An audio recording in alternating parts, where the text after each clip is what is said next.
Conan itu masih ya tadi panas naik turun, terus aku bilang ke Andri, ya udah nih lu hari ini setengah hari deh apa gimana deh gitu, karena ini anaknya tuh mulai kayak nggak sadar gitu loh. Dari kita bawa tuh dia diem aja, tidur aja, kan makin panik ya gitu. Udah pagi nih namanya rumah sakit kan yang bukan tenang juga gitu, berisik juga gitu kan. Anak gua kenapa sih gitu, sampai akhirnya masuk ke ruang dokter. Dokternya jelasin kalau ada lihat dari hasilnya sih ini namanya thalassemia beta mayor. Hai, ini gua Daniel, tetangga kamu. Yuk kita mulai. Dan dia pulang, everything goes well. Dan akhirnya when did you guys find out kalau misalnya ada si thalassemia? Itu pas Imlek tahun depannya. Jadi kalau nggak salah sekitar itu 7 bulanan deh. 7 bulanan. Sekitar 7 bulan. Kita pas Imlek itu ya, kita tuh berpikir, wah anak kita tuh anteng banget ya. Kan kalau anak-anak lain tuh petakilan gitu, wah udah mulai bisa lari tuh, wah jalan-jalan, ini enggak gitu loh. Tapi di bulan ke-7 mulai demam. Pas waktu itu kebetulan memang yang orang-orang bilang mungkin rezeki anak ya, kayak Tuhan kasih berkat di kerjaan, jadi gue sendiri lumayan sibuk di kantor gitu loh. Di Cameo Project tuh? Di Cameo. Dan lebih banyak Michelle untuk take care everything karena memang dia full time kan. Gitu. Nah jadi kalau aku sendiri itu sejak hamil atau nikah dan mau punya anak, aku bilang ke Andri, nanti kalau mau punya anak aku full time mom dulu ya sampai anak-anak SD, aku bilang gitu. Karena aku tuh ada orang tua aku sampai sekarang udah masih hidup, cuman yang satu sibuk kerja, yang satu nggak di rumah. Intinya gitu. Jadi aku gede sendiri, bisa dibilang kasarnya gitu. Jadi waktu tuh pulang malam, kasih kita makan, terus sisanya dia nyetok every kind of instant food supaya kita bisa makan, atau dia kasih duit aja di meja gitu. Dia kerja gitu. Kalau nyokap dia punya kestresannya sendiri yang menyebabkan dia tidak pernah di rumah gitu. Padahal kita nih 4 saudara. Wow. Jadi terus kokoku juga lumayan stres. Padahal bedanya jauh 10 tahun juga, tapi dia juga gak pernah di rumah. Akhirnya aku sama adekku doang nih berduaan di rumah gitu. Dan berasa kayak ya gak ada orang tua, tapi kan kita merasa normal-normal aja ya. Sampai ngelihat orang lain, temen, sampai udah gede baru ngeliat, oh ternyata itu gak normal. Iya kan, ternyata itu gak normal. Ternyata emang anak tuh harus ditemenin, harus dididik segala macam gitu. Dan melihat aku gak dapet itu, nah aku pengen nerusin itu dong ke anak-anak gitu. Ya udah, jadi pokoknya sampai anak kita SD yang paling kecil, pokoknya waktu itu kita nggak ngerencanain berapa, yang paling kecil SD gue mau balik kerja lagi gitu, sampai bisa ditinggal. Oke, ya udah gitu. Nah terus lanjut ke si Conan tiba-tiba sakit. Aku juga pas sakit itu demam, naik turun. Aku pikir wah DB. Ketepa. Oh iya. DB nih naik turun 4 hari naik turun DB nih. Terus aku akhirnya ke klinik dekat rumah kan. Aku pikir untuk make sure dulu aja lah gitu. Ke situ terus dokternya ngecek, terus diagnosanya sama. Dia bilang ya udah kalau gitu ibu langsung ke ini aja, cek darah gitu. Cek darah lah tuh di dekat situ, masih dekat rumah. Aku pikirnya cek dekat rumah nanti bisa langsung ke ini kan, rumah sakit. Cek darah bayi bisa kan ya? Oh iya bisa, ini loh bayi. Maksudnya ini masih bayi ini 6 bulan, bisa kan? Oh iya bisa kok gitu. Ya udah diperiksa. 8 kali disuntik dong, nggak dapet darahnya. Gila. Terus akhirnya aku langsung ke RSIA gitu kan. Sampai situ bener yang dijentikin ditumit gitu. Emang nggak disuntik, susah banget lah namanya bayi kan. Terus ya udah abis dijentikin, Conan itu masih ya tadi panas naik turun. Terus aku bilang ke Andri, ya udah nih lu hari ini setengah hari deh apa gimana deh gitu, karena ini anaknya tuh mulai kayak nggak sadar gitu loh. Ini udah maksudnya masih 6 bulan ya aku ASI gitu, jadi ini dada gue nih udah kenceng nih. Dia dari tadi gue paksa minum gak mau gitu loh. Gak paksa minum gak mau nih. Gue mulai panik, aku bilang gitu kan. Terus ya udah akhirnya dia datang ketemu di rumah sakit. Hasilnya keluar, susternya bilang hasilnya ini mending ibu bawa ke dokter pediatrik, hematolog katanya gitu. Khusus darah khusus anak. Ada nggak di sini? Aku bilang gitu. Ada. Kebetulan nanti sore adanya. Ya udah akhirnya kita nunggu dong. Nah selama nunggu itu ya Conan begitu. Jadi tadinya masih nangis kan, namanya bayi ya 2-3 jam sekali pasti nangis kan. Ini tuh udah gak nangis, dari kita bawa tuh dia diem aja, tidur aja kan, makin panik ya gitu. Udah pagi nih namanya rumah sakit kan yang bukan tenang juga gitu, berisik juga gitu kan. makin ini terus aku bingung kan nanya temen juga yang udah punya anak gini semua bilangnya iya anak temanku juga pernah gitu, paling kurang zat besi aja mungkin anaknya apa gimana gitu kan, berusaha menenangkan gitu. Terus tapi aku udah mulai panik, terus aku nangis nih, anak gua kenapa sih gitu, sampai akhirnya masuk ke ruang dokter, dokternya jelasin kalau ada lihat dari hasilnya sih ini namanya thalassemia beta mayor. Apaan lagi tuh gitu kan, nggak pernah denger gitu. Terus ditanya lah, kita ada hubungan keluarga kah gitu, siapa tahu incest misalnya gitu, atau keluarga kita ada pengalaman begitukah yang lain, ada yang pucet atau yang apa gitu. Ditanya Andri, gak ada, semua bersih. Terus ya udah katanya dokter, ya udah kalau gitu sekarang kamu ke ke laboratorium Eichmann waktu itu, tes lab genetik di situ. Dan cuman ada di situ memang waktu itu, di tempat lain nggak ada gitu. Jadi ya udah kita ke sana, saya bilang abis cek langsung balik lagi ke rumah sakit buat transfusi. Wow. Aku bilang kenapa transfusi? Iya, jadi pengobatan penyakit ini tuh anak ibu kalau benar ya transfusi sumber hidup. Dia bilang gitu. Tapi kan sekarang kita belum bisa pastiin. Tapi secara HB ini udah setengah dari manusia normal. Kalau kurang 1 poin lagi, ini anaknya masuk ICU lagi Bu, katanya gitu. Oke, ya udah kita turutin dong. Kita turutin ke lab, terus balik ke rumah sakit. Konan dapat 2 kantong darah karena rendah banget, jadi 2 hari nginep semalaman. Nah, terus besokannya dokternya ketemu kita lagi, terus dia bilang dari hasil yang kita dapat benar anak ibu itu thalassemia beta mayor. Kita pause dulu di situ. Mungkin Andri bisa ngejelasin juga soal thalassemia beta mayor. Oke.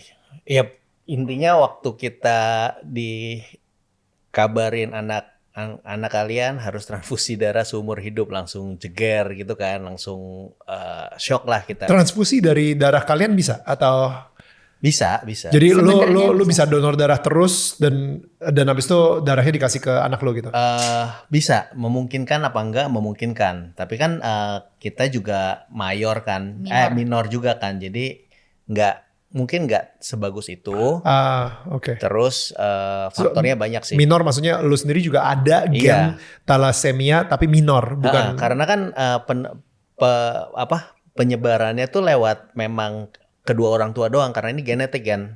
Kebetulan gua minor, si Michelle minor, jadi ada kemungkinan jadi mayor. Oke, jadi bukan ketepak gitu, maksudnya bukan penularan atau misalnya gara-gara ciuman lah gitu, habis itu lu kena thalassemia mayor atau apa gitu. Memang karena genetik gitu loh. Dan genetiknya itu nggak bisa dideteksi sama sekali. Kita aja nggak ngerti gitu loh. Secara fisik kita sehat kok, kita yakin kita sehat. Jadi kita sama sekali nggak ngerti. Kalian berdua atlet malahan. Betul, makanya gitu. Jadi akhirnya kita cari tahu, konsultasi dokter. Intinya thalassemia mayor itu kelainan genetik yang membuat badan tuh nggak bisa produksi sel darah merah yang sempurna. Kalau sel darah merah yang normal itu umurnya 3 bulan ya. Kalau penderita thalassemia mayor tuh sekitar sebulan doang gitu loh. Jadi nggak nutup nih produksinya sama dia rusaknya nggak nutup. Makanya kenapa dia butuh darah lagi gitu loh. Nah sel darah merah itu kan bawa isinya tuh oksigen sama zat besi. Nah zat besi oksigennya dipakai untuk pertumbuhan, untuk segala sesuatunya lah, di badan kita butuh oksigen. Nah tapi zat besinya ini badan kita nggak punya mekanisme untuk membuang zat besi secara natural dengan besar gitu loh. Kemampuannya kecil lah. Nah sementara jumlah yang masuk tuh over capacity. Nah efeknya adalah dalam jangka panjang zat besi yang nggak kebuang ini akan berdiam di organ-organ vital kayak jantung, liver, ginjal, dan limpa. itu malah bisa ngeracunin, kerjanya berat dan kayak bom waktu. Lama-lama akan bisa meledak gitu, bisa fail. Nah makanya treatmentnya selain transfusi darah harus tetap minum obat yang membantu membuang zat besi itu. Dan obat ini yang super mahal sebenarnya. Berapa duit? Kalau dalam obat yang asli ya, yang bermerek itu, kira-kira hitungannya adalah untuk 10 kilo berat badan itu per bulannya sekitar 3 juta. Come on. Jadi kalau misalnya beratnya 50 kilo, ya kali 5, 15 juta Jeez. per bulan. Per bulan. Hanya untuk obatnya, belum transfusinya, belum kalau ada sakit Suplemen. lain, belum suplemen gitu loh. Jadi cara yang paling efektif untuk jangan sampai ada yang kena thalassemia mayor itu adalah supaya orang tua atau bahkan mungkin kalau misalnya lagi pacaran ngecek dulu. Kita gitu. tahu dulu, betul. Tahu dulu apakah kita ada bakat si thalassemia minornya ini dan Betul. mungkin istri ada juga gitu misalnya. Nah kalau misalnya salah satu dari pasangan ada, apakah itu bakal ngefek? Enggak, mentok-mentok cuman carrier doang. Minor aja. Sama-sama minor aja, itu Oke. mentok-mentok, which is gak ada simptom sama sekali. Jadi Oke. misalnya aku normal atau Andri normal, aku minor gitu. Punya anak, ya pasti kalau nggak minor, normal. Jadi itu kayak median, tau gak sih? Kalau belajar mat dulu ada yang lingkaran nih, ketemu jadi satu, Ya. gitu kan? Hukum Hukum probabilitas lah. probabilitas nah ini kayak gitu. Nah kalau sekarang kebetulan kan kita minor-minor. Ya. Harusnya 25% itu normal, 50% itu minor, 25% itu yang mayor. Ya. Gitu. Nah, balik lagi kalau Andri mayor, aku minor, 75% minor ya Oke. gitu. Terus sisanya mayor. Wow. Pokoknya hukum probabilitas jadinya itu Oke. Yang nggak bisa ditebak. yang nggak bisa ditebak, ditebak. Nah, setelah itu kita karena tes genetik tersebut terlihat bahwa ternyata kita ini punya sama-sama minor yang spesifik nih. Istilahnya aku minornya nggak punya tangan kiri, Andri minornya nggak punya tangan kanan. Jadi waktu disatuin Ketemu lah. nggak punya tangan nih dia nih gitu. Makanya kenapa jadinya mayor. Padahal kan harusnya 25%, harusnya 25%, 75% harusnya anaknya nggak apa-apa gitu kan. Ya. Tapi karena genetiknya tadi tersebut spesifik dan cocok, jadinya ya 100% gitu. Dan itu yang masih nggak bisa ditebak sama ilmu kedokteran gitu. Jadi dokternya waktu itu kenapa baik, jadi intinya kenapa kita punya kristal, kan dokternya bilang ini 25% kok Bu, Iya, jadi Iya. gitu. Hanya 25%. Iya. Ada 75% chance kalau misalnya anak yang kedua itu nggak akan apa-apa. kena mayor gitu mah. Bahkan Ya. konon harusnya 75% juga sehat kan. Iya. Nah gitu, tapi dokternya tuh nggak bisa menebak juga, maksudnya nggak bisa memastikan juga. Jadi ya ini kenapa ada kristal gitu. Sedangkan karena tadi kejadiannya kan ini di Indonesia ya, kita ini terus agak skeptis juga. Akhirnya kita bokap nyokapnya Andri kasih kita uang, lu cek deh ke Singapura. Siapa tahu salah diagnosis gitu Ya. kan. Akhirnya udah kita ke Singapura waktu itu karena kita udah ngomonginnya tuh sekitar 3 bulan dari kejadian. Terus dia nanya, jadi selama ini tapi kamu transfusi? Maksudnya selama 3 bulan dari hasil itu kamu transfusi? Iya transfusi. Ya kalau udah pasti transfusi mah pasti mayor dong katanya gitu. Nggak usah lu cek-cek lagi di sini buang duit sebenarnya dia bilang gitu. Ya. Terus tapi kita nanya, ya terus kalau gitu ada hal lain gak yang bisa kita iniin?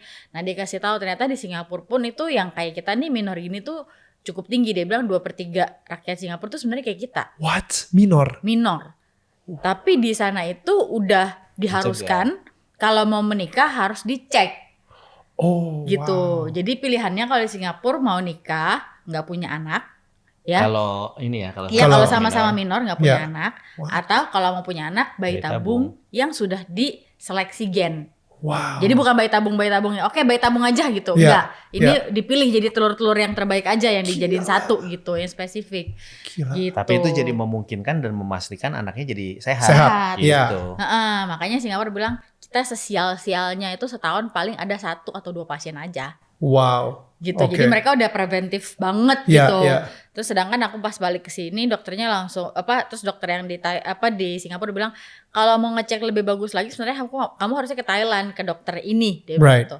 Oke, ya udah kita keep in mind. Terus balik lagi ke Jakarta kita cerita ke dokternya, terus dokternya ketawain kita gitu. Ya lagi ke Singapura mah gak tahu apa-apa tentang thalassemia, orang gak punya pasien gitu. jadi ada hal yang lucu yang kita, bukan lucu sih sebenarnya, agak in a way dilematis karena pertama kali kita kan curious ya, kita mau tahu dong, kita mencoba menginterogasi dokter, tapi kita dapat kesan kayak dokternya tuh menenangkan kita, kayak kayak something ditutup-tutupin gitu, nggak kayak seakan-akan ya dokter tuh nggak mau kita tahu banyak gitu loh. Pokoknya yang penting udah transfusi, minum obat aja, udah ikutin aja Itu pak dokter. ikutin aja gitu. dokternya. Kan kita jadi curious ya. Tapi setelah kita punya knowledge yang sekarang, kita memaklumin kenapa akhirnya dokter begitu gitu loh. Karena yang pertama adalah level edukasi pasien berbeda. Yang kedua dokter waktunya, maksudnya pengertian tentang thalassemia itu nggak bisa dijelasin dengan apalagi 1 kali, 10 kali aja belum tentu bisa gitu loh. Kita perlu proses bertahun-tahun dan bisa membandingkan dengan di luar negeri baru kita dapat. Ini pun belum komplit ya, tapi kurang lebih gambaran besarnya dapat gitu loh. Gimana mungkin satu dokter yang nanganin puluhan atau ratusan pasien menjelaskan satu persatu, it's nggak mungkin gitu loh. Terus level edukasi sama level ekonomi kayak teman-teman komunitas kita yang sama-sama BPJS, ada yang orang tuanya driver Gojek, cuma buka warung, nggak mungkin mereka punya kepikiran untuk, maksudnya ini kita dapat treatment gratis aja udah bersyukur gitu loh, nggak mungkin kita minta lebih gitu loh. Jadi itu yang menurut kita membuat dokter akhirnya memilih ya udah ditenangin aja, BPJS udah cover, yang penting ikutin dokter maunya apa, saran dokter kayak apa diturutin, jangan lupa minum obat ya gitu loh. Jadi ya udah, karena terlalu kompleks akhirnya make sense dokter membuat seperti itu gitu. Karena faktor terbesar juga kadang-kadang khawatir itu membuat anak stres itu membuat HB-nya drop cepet gitu loh, nggak cuman sakit gitu loh. Jadi dokter sebisa mungkin mengcomfort pasiennya gitu loh. Oke, sebagai orang tua pastinya lu langsung mikir bagaimana anak gue bisa sembuh dari thalassemia beta mayor ini gitu. Ada nggak obat penyembuhnya? By riset kita yang berdasarkan Google gitu ya. Ya itu source pertama, karena dari dokter kita merasa nggak tercukupi informasi yang kita cari gitu kan. Akhirnya kita cari tahu dan memang yang saran dari awal ya gitu. Satu-satunya adalah, kan masalah dia adalah mesin pencetak darah dia nggak bisa memproduksi darah yang sempurna kan. Jadi mesin pencetak darahnya ini harus diganti sama yang sehat, yang sempurna gitu loh. Caranya apa? Ya harus ada 2 sebenarnya. Yang pertama adalah ditransplant stem cell-nya. Namanya bone marrow transplant. Kok bone marrow? Iya benar. Tulang punggung, tapi bone marrow soalnya dari tulang punggung kalau nggak salah. Sumsum ya. Sorry. Tapi ternyata intinya sekarang udah lebih canggih lah. Dulu memang awalnya dari bone marrow, tapi sekarang bisa diekstrak dari vena besar gitu loh. Wow. Itu satu. Yang kedua adalah yang lebih baru, tapi baru istilahnya baru diresmikan. Oke, ini bisa, itu 2019 awal, which is namanya terapi gen. Bisa medis sekarang tuh bisa merekayasa genetik sehingga benar sempurna gitu loh. Tapi itu masih dalam sudah selesai masa uji coba dan ketok palu 2019 bisa. Cuman bedanya harganya yang ini estimasi 2 miliar per orang per anak untuk melakukan transplant itu. Yang terapi gen terakhir tahun lalu gue ikut Thalassemia Conference dan di announce harganya tuh $2 juta. Which is 30M. Nah, 2M sama 30M gitu loh. Ya udahlah kalau, tapi kita kan curious ya, dokter aja nggak terlalu suggest itu gitu loh. Kenapa? Dan kita cari tahu gitu loh. Dan kita nggak ketemu orang yang bisa testimoni langsung. Karena banyak kan either sukses atau fail. Kalau yang udah sukses biasanya ya udah kita sudah bebas, bye-bye. Itu chapter yang baru sudah dimulai. Sementara yang gagal pasti shutdown, nggak punya grieving tersendiri lah. Jadi kita cuma dengar dari komunitas tuh kayak itu tuh si itu berhasil, si itu gagal, si itu. Jadi nggak pernah punya definisi berhasil tuh artinya sembuh total. Mereka secara DNA mereka tetap mayor, tapi mereka bisa tidak tergantung lagi sama transfusi. Wow. Yang mana transfusi itu yang menyebabkan masalah gitu loh. Right. Dalam jangka pendek menyelamatkan. bisa menyelamatkan, tapi dalam jangka panjang justru menghancurkan organ. Justru yang akan membunuh itu dalam jangka panjang transfusi ini. Berapa lama menghancurkan organnya? Kalau di Indonesia Tergantung sebenarnya dibilang menghancurkan organ itu bukan menjadi faktor utama. Karena jadi selama ini kita research gitu di Indonesia dinyatakan bahwa harapan hidupnya itu 25 tahun. 25 tahun. Harapan Awalnya. hidup. Awalnya. Ekspektasi hidup. Iya, harapan hidup kan. Iya. Ekspektasi hidupnya tuh 25 tahun. Itu waktu aku baru lahir Conan, which is aku juga 25 tahun. Gitu. Ya kan, jadi kayak ya elah nih gua aja baru hidup gitu, masa anak gue hidupnya cuma sampai segini gitu kan, baru mikir gitu. Terus tapi selama kita transfusi di Jakarta gitu, di dalam 2 tahun itu lebih dari 10 atau hampir 10 anak tiap tahunnya meninggal di bawah 10 tahun. Jadi kan sebenarnya nggak 25 tahun juga nih. Akhirnya kita cari dong, berarti 25 tahun ini kan umur rata-rata. Memang sih ada yang 40 tahun masih jagain kita. Jadi dia thalassemia mayor, tapi dia bantuin anak-anak thalassemia lainnya nih untuk di rumah sakit. Di rumah sakit supaya Ngurus. BPJS-nya lebih cepet, ngurus obat lebih cepet gitu. Jadi dia memang mendedikasikan hidupnya buat bantuin anak-anak ini. Ada juga yang umurnya 30 masih, tapi kalau ditanya angkatan lu ada berapa orang? Paling tinggal gua. Gitu. Jadi 25 tahunnya itu karena emang ada yang panjang tapi tinggal dia sendiri, tapi yang lain-lain berguguran nih banyak. Nah, alasannya apa? Banyak kan nggak tahu. Banyak kan nggak tahu, tapi yang kalau ditanya-tanya banyak tuh meninggalnya rata-rata menurut dokter ya, rata-rata itu di usia remaja. Kenapa? Karena mereka mulai rebel. Mereka merasa enggak kok, gue gak butuh transfusi lagi. Gue gak butuh transfusi, gue gak butuh obat. Atau capek. Karena tiap hari kan harus konsumsi. Obat. Di zaman Conan itu, in a way ada beruntungnya adalah obat kelasi besinya itu udah ada yang oral. Sebelum Conan itu setiap hari harus suntik. Bukan suntik, infus. Selama 8 jam setiap hari. Selama 8 jam? 8 jam setiap hari. Jadi banyak orang tuh yang, jadi ada device-nya kayak Walkman, digantung, dipakai. Jadi kalau siang-siang ya selama dia kerja dia gila itu terus. Atau tidur. Ditinggal tidur. Cuman kalau tidur kan kalau yang... takutnya. Waktu lu menemukan fakta bahwa Conan itu ternyata ada thalassemia beta mayor ini, lu sendiri hubungannya sama Tuhan gimana? Apakah lu ke gereja langsung kayak oke, yuk kita percaya bahwa Tuhan akan menyembuhkan? Lu datang ke beberapa orang-orang untuk yang mempunyai karunia penyembuh gitu untuk menyembuhkan dan lain-lain. Did you do that? Nggak terlalu, karena gue shock, berharap, berdoa, terus cuman gue bukan tipe yang mencari orang-orang tertentu yang katanya punya karunia penyembuhan, karena menurut gue nggak pernah ngalamin itu gitu. Gue nggak pernah ngalamin, ngelihat orang di depan mata belum pernah juga, tapi gue pernah ngerasain kayak dulu gue punya asma dan in a way gue udah ngotot-ngototnya, udah males. Ini orang tua gue juga nggak tahu ya. Ada satu momen asma gue makin parah, tapi gue diem.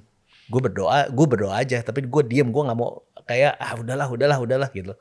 Dan it's getting better gitu loh. After gue berdoa paginya getting better, dan menurut gue ya Tuhan tuh nggak harus melewat satu orang tertentu. Kalau memang ada dia mau melakuin lewat satu orang tertentu, orang itu yang akan dikirimin. Itu yang gue percaya gitu loh.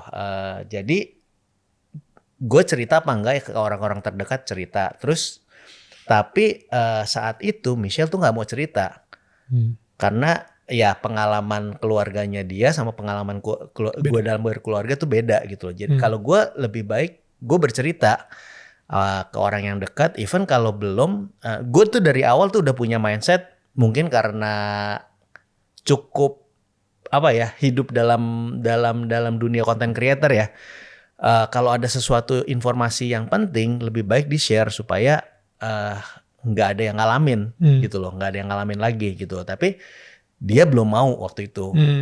Jadi ya udah, gue tunggu sampai dia bisa open up baru kita cerita. Tapi saat itu ya kita stres berdua, kita bener-bener Tuhan maunya apa sih ini, apa lagi gitu loh. Kita kan dengan nggak punya pengetahuan terus harus transfusi darah seumur hidup, terus ditambah bisa kok ada kok yang umurnya panjang, dokter bilang gitu. Betul. Kalau namanya ada kok kan berarti banyak yang enggak. Banyak yang yang ada itu kan berarti ada, dari sekian banyak ada yang survive gitu loh. Gitu, jadi kita cukup hidup dalam ketakutan akan itu cukup lama sih ya. Sampai even waktu memutuskan punya kristal itu pun karena informasi yang nggak tepat yang kita punya. By the time Conan tuh meninggal di pelukan Michelle. Ya. Yang Michelle bilang kayaknya Conan sengaja nih nggak mau pergi waktu ada gue. Karena gue sangat lengket sama Conan, sangat nempel. Terus by the time gue buka pintu, Michelle tuh Michelle udah meluk Conan, cuma bilang Conan udah pergi. Udah gitu, kayak aduh, kayaknya kenapa nggak bisa tunggu lebih sedikit lagi gak sih gitu loh. Tapi menurut Michelle mungkin siapa tahu justru memang Conan tuh nggak mau perginya ketika ada gua gitu loh. Pada saat itu terjadi, akhirnya gue meluk Conan. Terus gue cuma bilang, Tuhan, ini nggak asik banget sih. Ini nggak asik banget, nggak lucu nih, nggak lucu.